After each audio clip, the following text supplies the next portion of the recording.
भाइयों बहनों, अटल बिहारी वाजपेयी जी ने हमारे देश को 3 राज्य दिए। 3 राज्य। मध्य प्रदेश से निकला हुआ छत्तीसगढ़, बिहार से निकला हुआ झारखंड और उत्तर प्रदेश से निकला हुआ उत्तराखंड।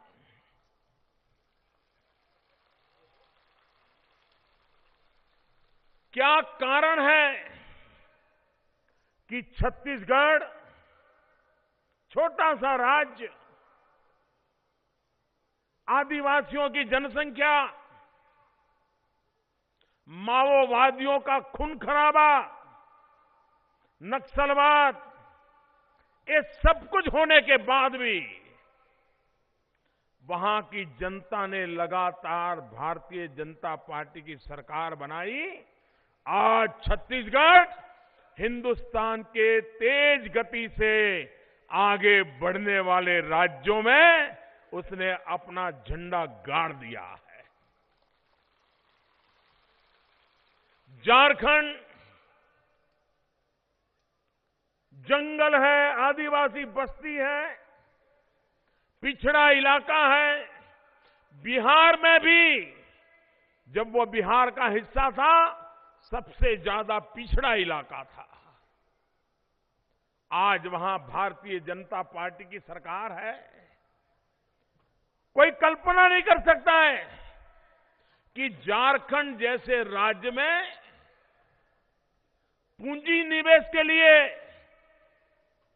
अंतर्राष्ट्रीय स्तर की समिट होती हो, देश और दुनिया के बड़े बड़े उद्योगकार झारखंड की राजधानी रांची में आते हो और झारखंड में पूंजी निवेश के लिए आगे बढ़ते हो। क्या कारण है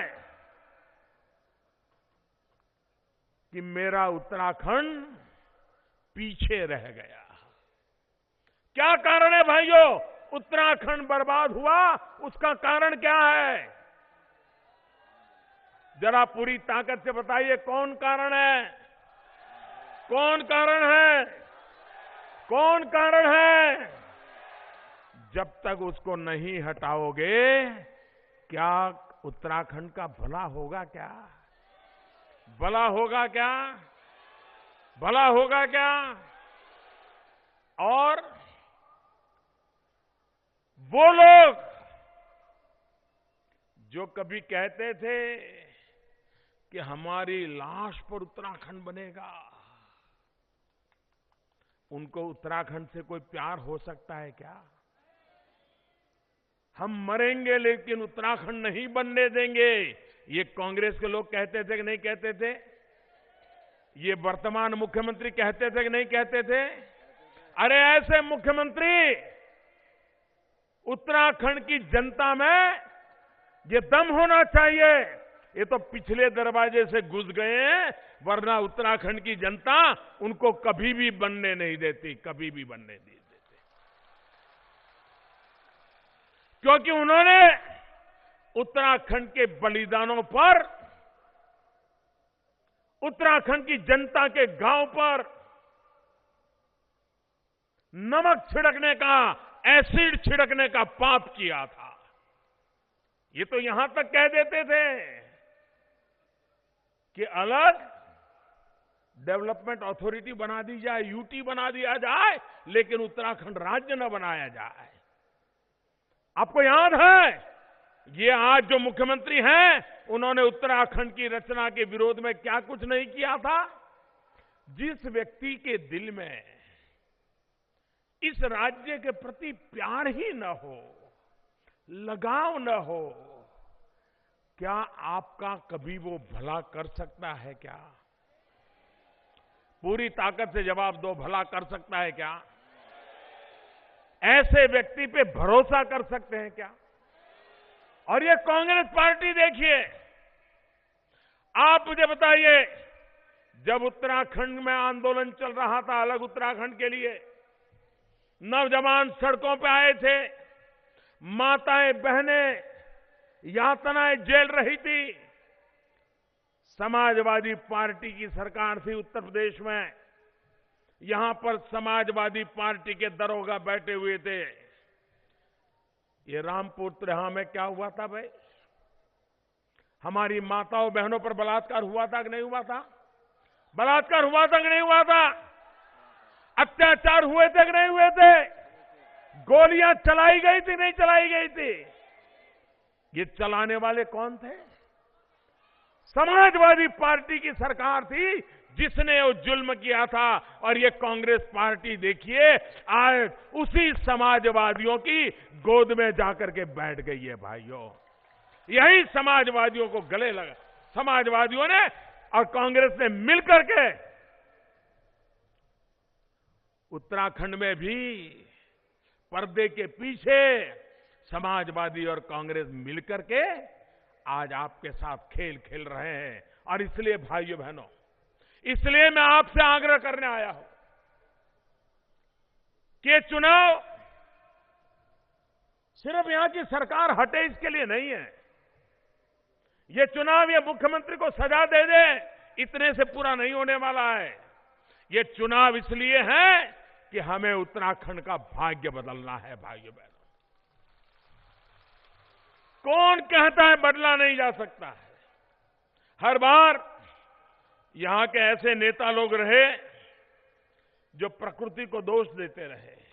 यहां तो ये दिक्कत है, वहां तो वो दिक्कत है। अरे बाप, दोष मत दीजिए।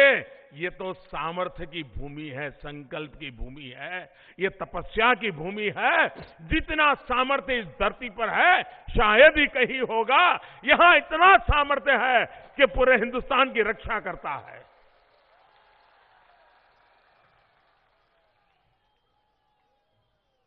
हिमालयन स्टेट्स में आप जरा सिक्किम जाकर के देखिए, वहां भी हिमालयन पहाड़ी है, हिमालयन रेंजेज है। वहां भी रास्तों की कठिनाई है, वहां भी जमीन ढह जाती है। लेकिन आज जाकर के देखिए सिक्किम, 7-8 लाख लोगों की जनसंख्या, 20 लाख से ज्यादा टूरिस्ट आते हैं वहां, 20 लाख से ज्यादा।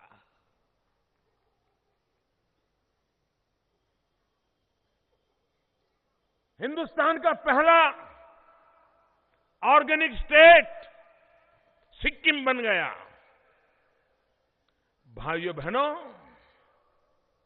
यहां तो 125 करोड़ हिंदुस्तानी जीवन में कभी न कभी मां गंगा जी में डुबकी लगाने के लिए आना चाहते हैं। 4 धाम की यात्रा करने के लिए आना चाहते हैं। सुविधा हो या ना हो, कष्ट पड़े तो भी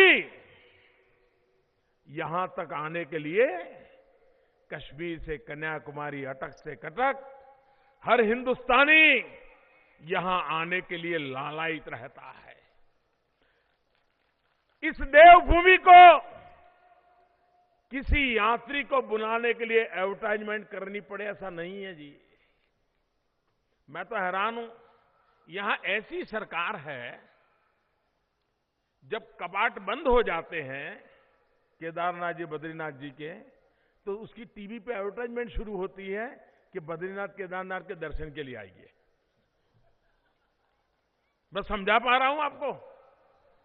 जब कपाट बंद हो जाते हैं, जाना आना बंद हो जाता है, ये टीवी पे एडवर्टाइजमेंट देते हैं।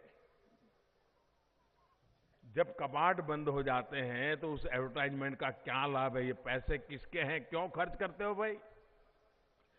जब कपाट खुले हो, दर्शन हो रहे हो, तब तो आप एडवर्टाइजमेंट दो देश भर के लोगों को, मैं समझ सकता हूं। और लेकिन मैं कहना चाहता हूं, देवभूमि पर आने के लिए इस देश के किसी व्यक्ति को समझाना पड़े, इसकी जरूरत ही नहीं है।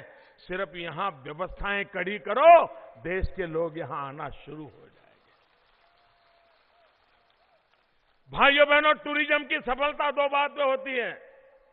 एक, आने का मन कर जाए, और दूसरा, रहने का दिल कर जाए। वो जितनी रात ज्यादा रुकेगा, उतना ज्यादा खर्चा करेगा, उतनी ज्यादा यहां की इकोनॉमी बढ़ेगी। अगर रात को रुकता है तो खाना खाएगा, जहां रुकेगा वहां पैसा देगा, सुबह चाय पिएगा तो नाश्ता करेगा, पानी करेगा तो खर्चा करेगा। लेकिन आते ही कार से उतरा, भगवान को माथा टेका, भाग गया, तो टूरिज्म डेवलप नहीं होता है। और इसलिए भाइयों बहनों, हम उत्तराखंड में प्रवासन की, पर्यटन की हर व्यवस्था को प्राथमिकता देना चाहते हैं। और ये जिम्मेवारी सिर्फ उत्तराखंड सरकार की नहीं होगी। केंद्र में आपने मुझे बिठाया है, मैं भी अपनी जिम्मेवारी निभाऊंगा।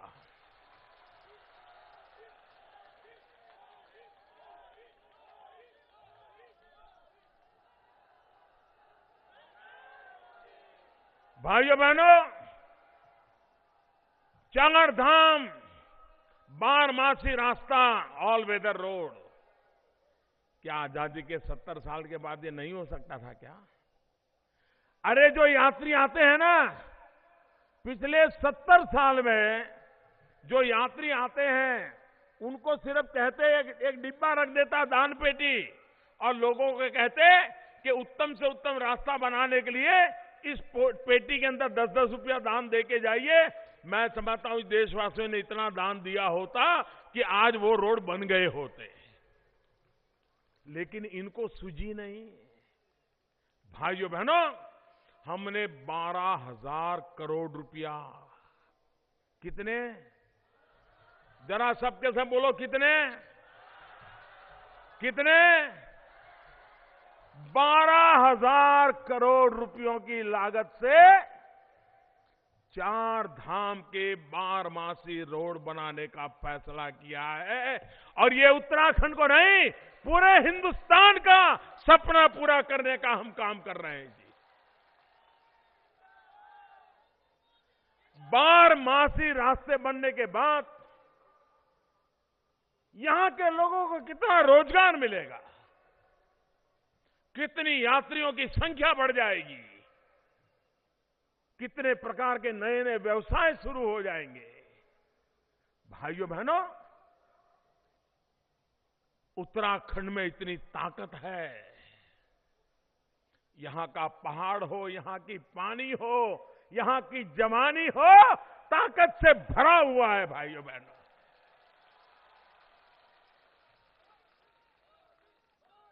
और इसलिए हम रेलवे में भी बहुत बड़ा काम करना चाहते हैं। आप जानते हैं रेलवे का काम तेज गति से चल रहा है, और उस रेलवे का नेटवर्क भी पहाड़ों में भी खड़ा हो सकता है, और हमारी सरकार उस बात को भी आगे बढ़ाना चाहती है। रेल बनने तक हजारों लोगों को रोजगार भी देती है, और बनने के बाद नए रोजगारों को जन्म देती है।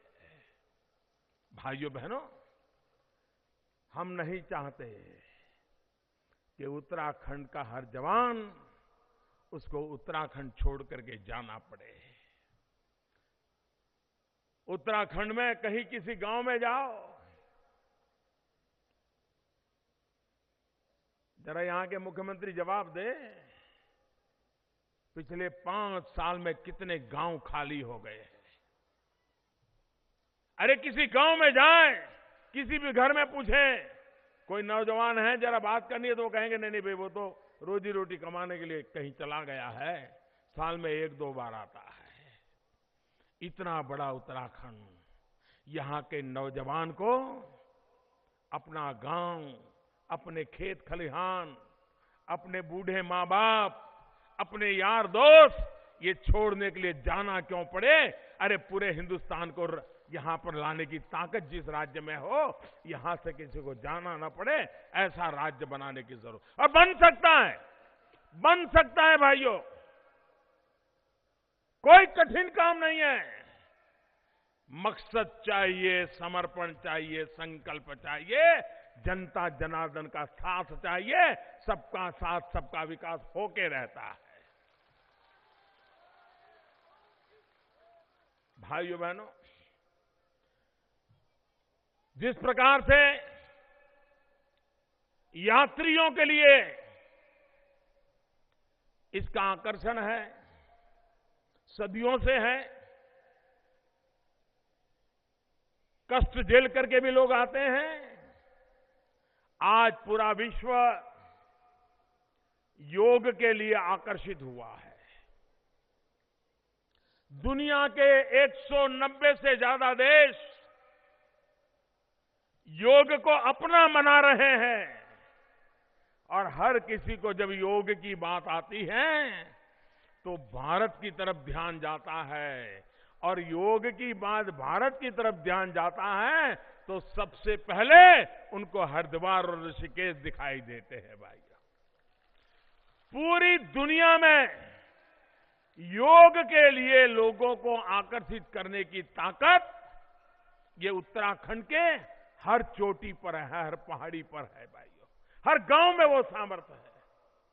हम योग का ऐसा नेटवर्क बना सकते हैं, विश्व में जिसको योग सीखना हो वो उत्तराखंड के छोटे छोटे गांवों में जाकर के भी, प्राकृतिक वातावरण में रह करके भी, गांव के अच्छे अच्छे शिक्षकों के द्वारा योग सीख सकता है भाइयों। और पूरा विश्व योग एक बड़ा टूरिज्म के लिए उत्तराखंड का अवसर है। योग टूरिज्म को बढ़ावा देना है। भाइयों बहनों, आज हिंदुस्तान का नौजवान टीवी देखता है, दुनिया भर की चैनल देखता है, उसको भी लगता है कुछ एडवेंचर, कुछ साहस करें। उत्तराखंड के पहाड़ों से बड़ा, यहां के गंगा के धोध से बड़ा एडवेंचर टूरिज्म के लिए कोई जगह नहीं हो सकती है। पूरे हिंदुस्तान के और दुनिया के नौजवानों को साहसिक टूरिज्म के लिए, एडवेंचर टूरिज्म के लिए हम यहां निमंत्रित कर सकते हैं। हेल्थ टूरिज्म के लिए निमंत्रित कर सकते हैं। रिक्रिएशन एंटरटेनमेंट टूरिज्म के लिए आकर्षित कर सकते हैं। पूरा बॉलीवुड, ये बॉलीवुड फिल्मों के शूटिंग के लिए उसको बाहर क्यों ना जाना पड़ रहा है भाई? क्या हमारे उत्तराखंड में वो सौंदर्य नहीं है जहां फिल्में बन सकती है? यहां के नौजवानों को रोजगार नहीं मिल सकता है? लेकिन उसके लिए एक दृष्टि चाहिए, विजन चाहिए। पूरे बॉलीवुड को ये उत्तराखंड की गलियों में शूटिंग के लिए लाने के लिए हम प्रेरित कर सकते हैं, व्यवस्थाएं विकसित कर सकते हैं भाइयों। और इसलिए भाइयों बहनों, प्रवासन, पर्यटन, ये उत्तराखंड के विकास को नई ऊंचाइयों पर ले जाता है। और इसलिए भाइयों बहनों, उत्तराखंड में भारतीय जनता पार्टी की सरकार विकास के मुद्दे पर आपसे वोट मांग रही है। विकास के मुद्दे को आगे बढ़ाने के लिए वोट मांग रही है। यहां दूसरी ताकत है पर्यावरण। पर्यावरण की रक्षा भी होनी चाहिए। आप देखिए, हमारे पड़ोस में एक देश है भूटान, पर्यावरण के क्षेत्र में नमूना रूप काम किया है। वो भी हिमालय की पहाड़ियों में है, छोटा सा देश है। भाइयों बहनों, हमारा उत्तराखंड भी पूरे विश्व के लिए पर्यावरण की दृष्टि से एक बहुत बड़ा आकर्षण का केंद्र बन सकता है। पर्यावरण की ताकत के साथ यहां के पुरुषों में जैसे दम है, वैसा ही यहां की मातृशक्ति भी पूरी इकोनॉमी को चलाती है जी। उत्तराखंड की इकोनॉमी को बढ़ावा देने का काम ये मेरी माताएं बहनें कर रही है। उनका कौशल्य, उनका सामर्थ्य, उनके हाथों में हुनर अद्भुत है। भाइयों बहनों, पुरुष सीमा पर जाकर के मां भारती के लिए मर मिटता है और माताएं बहनें यहां के आर्थिक जीवन को चलाने का सामर्थ्य दिखाती है। ऐसा अद्भुत समाज ये देव दुर्लभ है।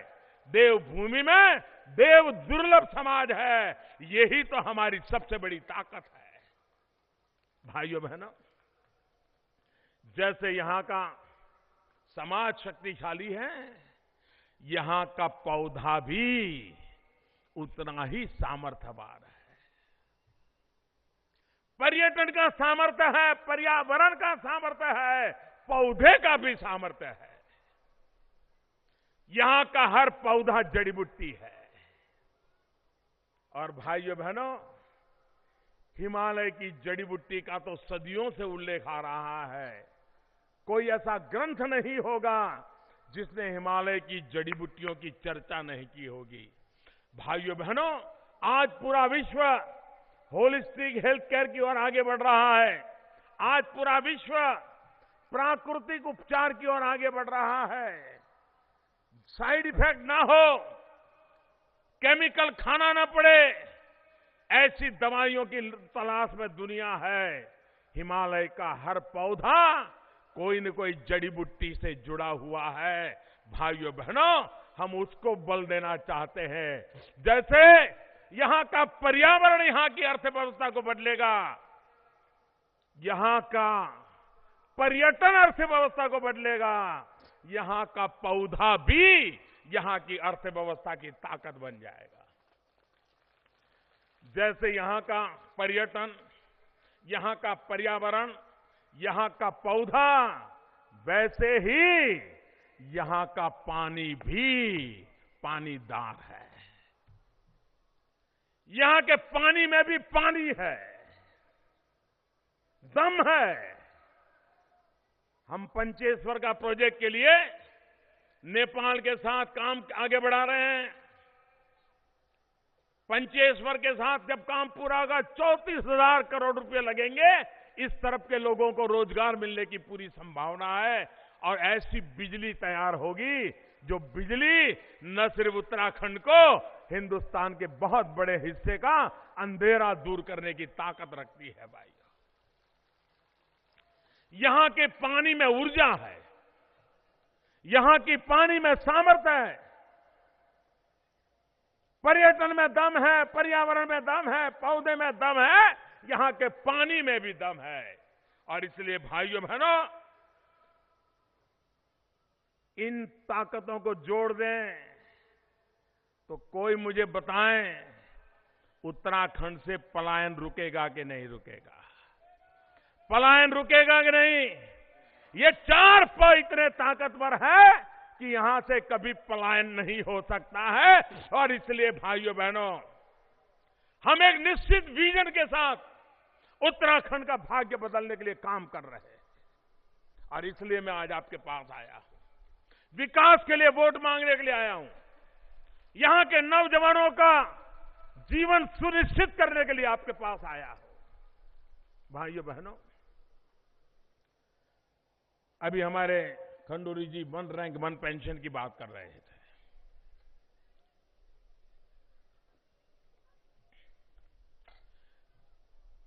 कांग्रेस वालों ने 40 साल तक 1 रैंक 1 पेंशन के मामले को लटकाए रखा।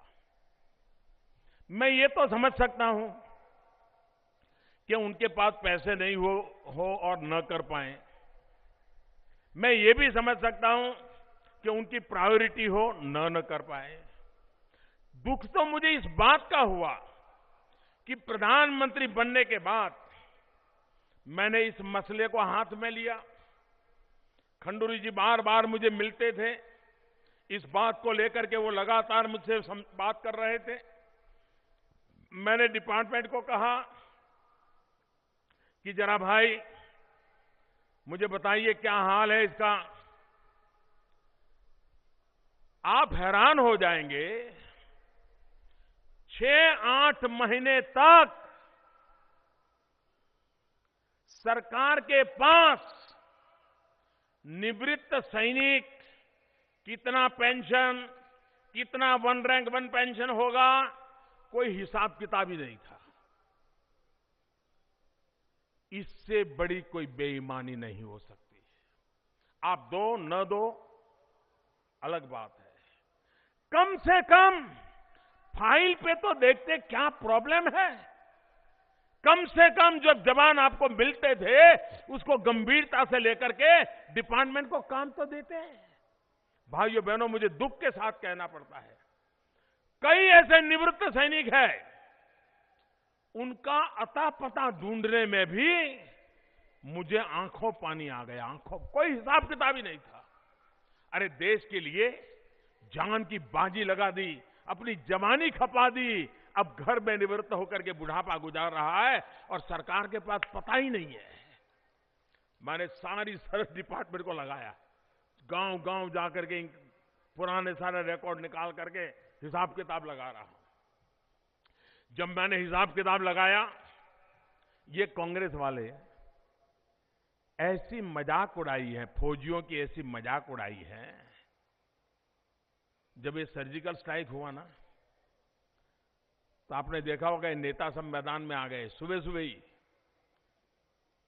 पाकिस्तान बोले उसके पहले हमारे लोगों ने बोलना चालू कर दिया, मोदी जी सर्जिकल स्ट्राइक का सबूत दो, सबूत। क्या हमारे देश के फौजियों के पराक्रम का सबूत मांगना पड़ता है क्या? ये फौजियों का अपमान है कि नहीं है? फौजियों का अपमान है कि नहीं भाइयों, जरा बताइए। ये फौजियों का अपमान है कि नहीं है? और इसलिए भाइयों बहनों, उन्होंने वन रैंक वन पेंशन में भी फौज को मजाक का विषय बना दिया था। ये उनके जहन में है जी, इसी के कारण ये दुर्दशा हुई है। आपको हैरानी होगी, अगर आपके बच्चा भी घर में अगर कहीं जाना चाहता है, सिनेमा देखने जाता है या कोई खिलौना खरीदने जाना है उसको, उस बच्चे को भी मालूम है कि ये 20 रुपए में मिलता है। खाना खाने कहीं बाहर जाना है, उसे मालूम है मानो 25 रुपए में मिलता है। और माँ बाप उसको अगर 2 रुपया 5 रुपया पकड़ा देंगे तो माँ बाप के प्रति उसका भाव क्या जगेगा? उसके मन में मजाक आएगी नहीं, क्या मेरे मम्मी पापा है, उनको मालूम है खिलौना 20 रुपए मिलता है, मुझे 2 रुपये दे रहे हैं। भाइयों बहनों, ये फौजियों के साथ इन्होंने ऐसा ही व्यवहार किया। वन रैंक वन पेंशन सिर्फ 500 करोड़ रुपया उन्होंने कहा कि हम लगाएंगे। 500 करोड़ रुपया। भाइयों बहनों, इसका मतलब है कि उनको कुछ पता नहीं था कि वन रैंक वन पेंशन क्या होता है, निवृत्त फौजी कितने हैं, कितना पेंशन जाता है, वन रैंक वन पेंशन करने के बाद कितना आर्थिक खर्च आता है, कोई हिसाब किताब नहीं था। मैंने आकर के जब हिसाब किताब शुरू किया, आप जानकर के हैरान होंगे, 12,500 करोड़ से भी ज्यादा देने का निकला। 12,500 करोड़, कहां 500 करोड़ रुपया और कहां 12,500 करोड़ रुपया। लेकिन भाइयों बहनों, चुनाव में मैंने वादा किया था कि ये काम मैं करके रहूंगा, और आज मुझे खुशी है कि 12,000 करोड़ से भी ज्यादा रकम दे करके वन रैंक वन पेंशन लागू कर दिया। अब तक 6,000 करोड़ से ज्यादा का भुगतान कर चुके हैं और बाकी इस बजट में उसका प्रावधान भी कर दिया है, वो भी पहुंच जाएगा। भाइयों बहनों, फौज के प्रति सम्मान का भाव क्या होता है, ये हमारी सरकार ने करके दिखाया है।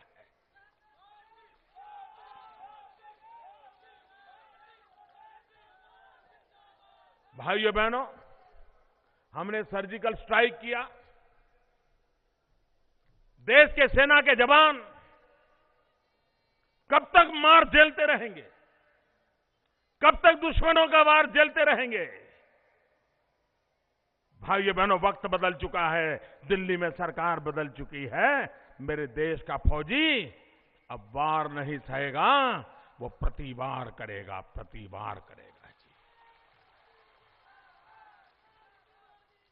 भाइयों बहनों, आप मुझे बताइए, हमारे देश में, जरा पूरी ताकत से मुझे जवाब देना और दूर दूर से जवाब आनी चाहिए, जवाब दोगे? जरा पीछे से जवाब दोगे? ये माताएं बहनें जवाब दोगे? आप मुझे बताइए, हमारे देश को भ्रष्टाचार ने बर्बाद किया है कि नहीं किया है? भ्रष्टाचार ने तबाह किया है कि नहीं किया है? भ्रष्टाचार बर्बादी लाया है कि नहीं लाया है? भ्रष्टाचार जाना चाहिए कि नहीं जाना चाहिए? भ्रष्टाचार जाना चाहिए कि नहीं जाना चाहिए? भाइयों बहनों, इन भ्रष्टाचारियों ने काला धन और भ्रष्टाचार की जुगलबंदी चली हमारे देश में। जिसको पद मिला उसने लूटने का मौका नहीं छोड़ा। ये देवभूमि को भी इन लोगों ने लूट भूमि बना दिया, लूट भूमि बना दिया।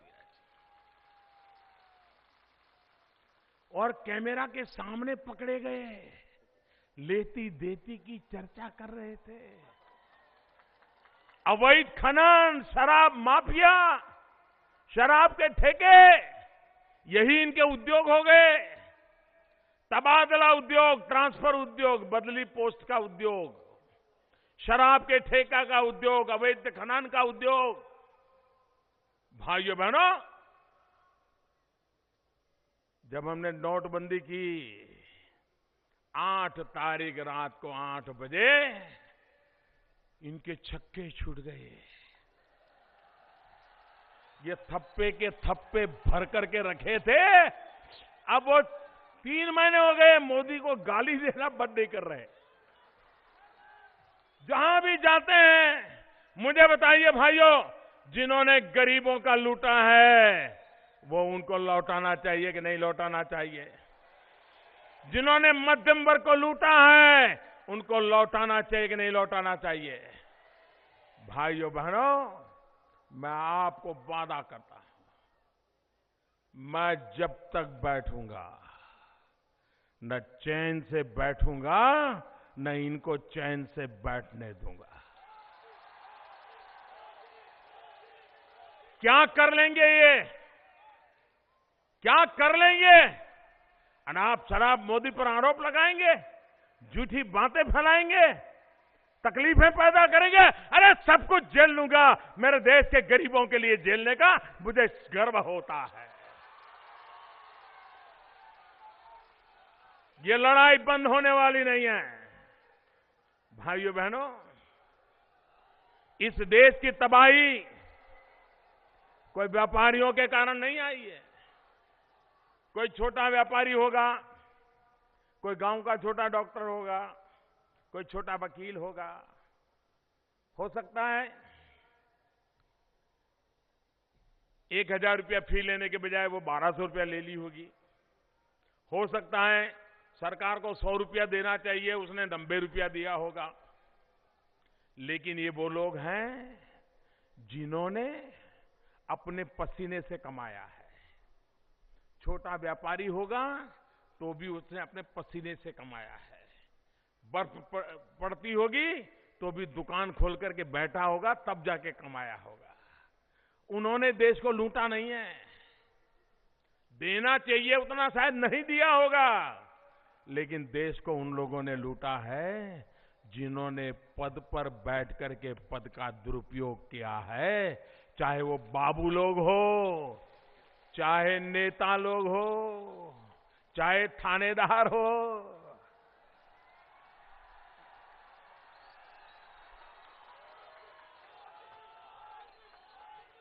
भाइयों बहनों, पद पर बैठ करके जिन्होंने लूटा है, उनकी लूट की पाई पाई देश के चरणों में लाके रखनी है। इसलिए लड़ाई चली है। ये लड़ाई छोटी नहीं है। ये 70 साल तक जिन्होंने जमा किया है, और जमा करने वाले भी इतने ताकतवर हो गए, एक चाय वाला क्या कर सकता है इनको? बड़े ताकतवर लोग हैं, लेकिन भाइयों बहनों, 125 करोड़ देशवासियों के आशीर्वाद है, और इसलिए चाय वाला भी ये बड़े बड़े चमरबंदी लोगों के खिलाफ मैदान में उतर करके आया है।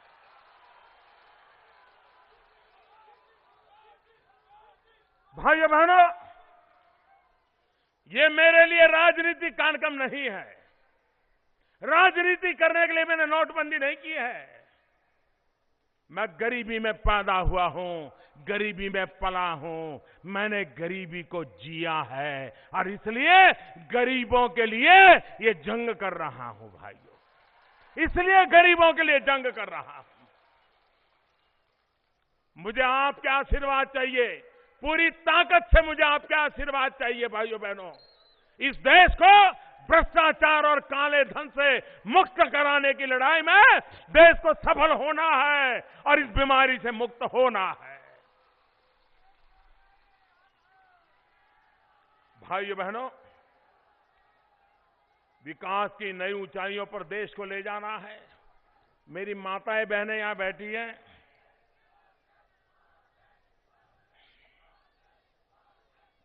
मैंने अभी हमारे यहां खादी विभाग के लोगों को एक काम दिया है। सोलर एनर्जी से चलने वाला चरखा, सूर्य शक्ति से चलने वाला चरखा। जो माताएं बहनें पहाड़ों में तो यही काम ज्यादा करते हैं,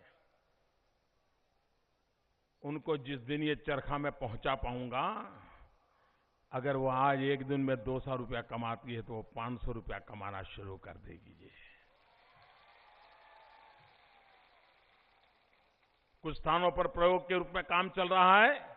जैसे ही उसका परफेक्ट व्यवस्था हो जाएगी, उत्तराखंड के पहाड़ों में रहने वाली माताओं बहनों को उसका लाभ मिलने वाला है। भाइयों बहनों, आप मुझे बताइए, हर मां बाप को, हर बहन को अपने घर में गैस का चूल्हा हो, ये उसकी जरूरत है कि नहीं है? गैस का चूल्हा मिलना चाहिए कि नहीं मिलना चाहिए? गैस का सिलेंडर मिलना चाहिए कि नहीं मिलना चाहिए? पहले मिलता था क्या?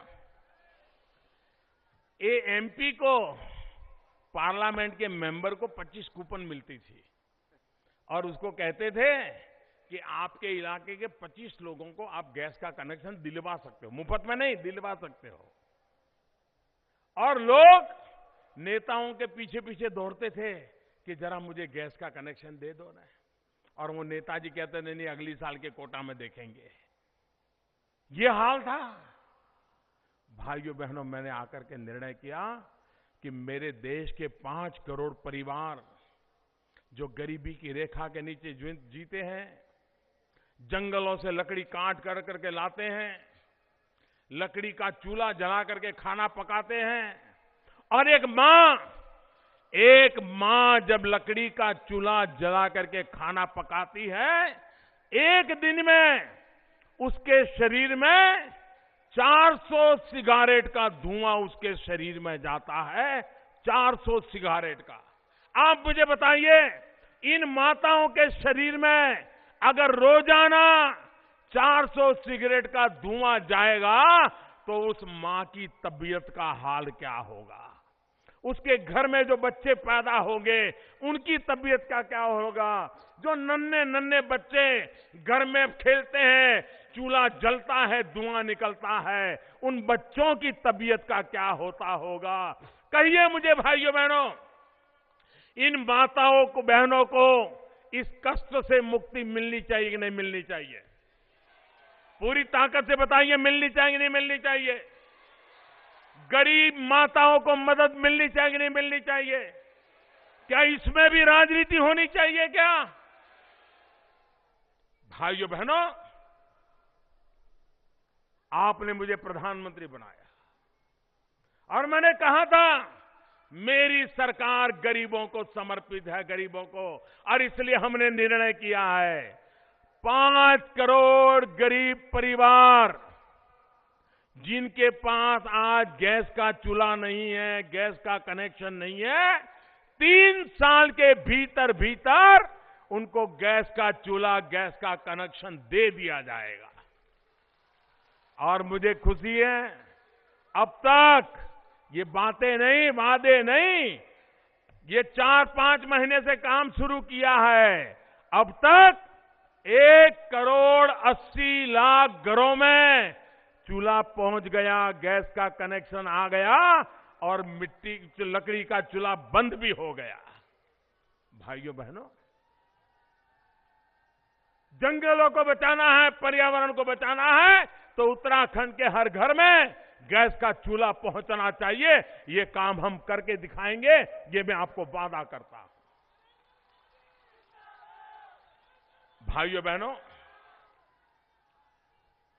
ये उत्तराखंड हरदा टैक्स, मैं तो हैरान हूं, न दिल्ली सरकार का ऐसा कोई टैक्स है, न हिंदुस्तान में कोई सरकार का ऐसा टैक्स है, लेकिन उत्तराखंड एक ऐसा है कि जहां हरदा टैक्स लग रहा है। अरे मां गंगा की धरती है, ये ऋषि मुनियों की धरती है, कुछ तो शर्म करो, कुछ तो शर्म करो। भाइयों बहनों, एक लूट चली है, लूट, इससे उत्तराखंड को बचाना है और इसलिए मैं आपसे आग्रह करने आया हूं, ऐसा बहुमत दीजिए, ऐसा बहुमत दीजिए ताकि कांग्रेस को पता चले और किसी भी राजनेता को भविष्य में ये गलत काम करने की हिम्मत ना हो। आप बिल्कुल साफ कर दीजिए कांग्रेस को, इसके बाद साफ कर दीजिए इनको, तब जाकर के भाइयों बहनों, और मैं आपको वादा करता हूं उत्तराखंड को 5 साल के भीतर भीतर नई ऊंचाइयों पर ले जाऊंगा। भाइयों बहनों, हमारे परिवार में हम इस बात को बराबर समझते हैं कि घर में जब बालक 16 साल का होता है तब तक तो माँ बाप कहते हैं अच्छा ठीक है, चलो खेलो, मौज करो, दौड़ो कूदो, ये करो वो करो। लेकिन जब 16 साल का हो जाता है ना, बेटा हो या बेटी, माँ और बाप बारीकाई से उसको देखते रहते हैं, क्या पढ़ रहा है, कहाँ जा रहा है, किससे मिल रहा है, किससे बात कर रहा है, जल्दी आया कि नहीं आया, ठीक से खाता है कि नहीं खाता है, उसका शरीर अब 16 साल का हुआ, जैसा बनना चाहिए वैसा बन रहा है कि नहीं बन रहा है। हर चीज माँ बाप देखते हैं कि नहीं देखते हैं, देखते हैं कि नहीं देखते हैं। बेटा या बेटी 16 साल के हो जाते हैं तो आपका विशेष ध्यान जाता है कि नहीं जाता है, जाता है ना। खास परवरिश करनी पड़ती है कि नहीं करनी पड़ती। हर माँ बाप को पता है कि बच्चा और बच्ची 16 से 21 साल में अगर ठीक से उसकी परवरिश हो गई तो फिर कभी जिंदगी में पीछे देखना नहीं पड़ता है भाइयों, फिर कभी देखना नहीं पड़ता है। ये मेरा उत्तराखंड भी अब 16 साल का हो गया है, मेरा उत्तराखंड भी 16 साल का हो गया है। ये 16 से 21 साल, ये 5 साल विशेष परवरिश की जरूरत है उत्तराखंड को। और भाइयों बहनों, उत्तराखंड की परवरिश का दायित्व लेने के लिए मैं आया हूं आपके पास। ये 16 से 21 की उम्र उत्तराखंड के जीवन की बड़ी महत्वपूर्ण उम्र है। इस 5 साल में उत्तराखंड जिस करवट बैठेगा, उत्तराखंड की आने वाले 100 साल तक की नींव इस 5 साल में लगने वाली है। और इसलिए भाइयों बहनों, कोई गलती नहीं होनी चाहिए, अच्छे से अच्छी परवरिश हो। हमारा उत्तराखंड ऐसी नई ताकत को प्राप्त करे कि 100 साल तक कभी किसी को उत्तराखंड की मदद करने की जरूरत न पड़ जाए, ऐसा उत्तराखंड ताकतवर बनाना है। इसलिए आप भारतीय जनता पार्टी को वोट दीजिए, 15 तारीख को भारी मतदान कीजिए, पुराने सारे रिकॉर्ड तोड़ दीजिए। हर पोलिंग बूथ वाला तय करे कि पिछली बार अगर पोलिंग बूथ में 600 वोट पड़े थे तो इस बार 700 वोट से कम नहीं होंगे। पिछली बार 700 वोट पड़े थे तो इस बार 800 वोट से कम नहीं पड़ेंगे। इस प्रकार से आप करें। और ये तो पहाड़ है, ठंड होती है, उसके बाद भी मैं कहूंगा पहले मतदान फिर जलपान, पहले मतदान फिर जलपान। 15 तारीख को कमल के निशान पर बटन दबा करके उत्तराखंड का भाग्य बदलने का फैसला कीजिए। मेरे साथ पूरी ताकत से बोलिए, भारत माता की, भारत माता की, भारत माता की, भारत माता की। बहुत बहुत धन्यवाद। हमको हमारे आरक्षण को धक्का मत दीजिए, लेकिन जिस समाज के तरफ से आज मांग हो रही है डिप्टी चेयरमैन सर, हर समाज में इकोनॉमिकल बैकवर्ड क्लास की संख्या है और उनको आर्थिक निकष लगाकर, एक तो आर्थिक निकष पर आरक्षण नहीं दे सकते हैं। हाँ बिल लाओ ना, तो आप बोलिए बिल लाने के लिए बिल लाएंगे।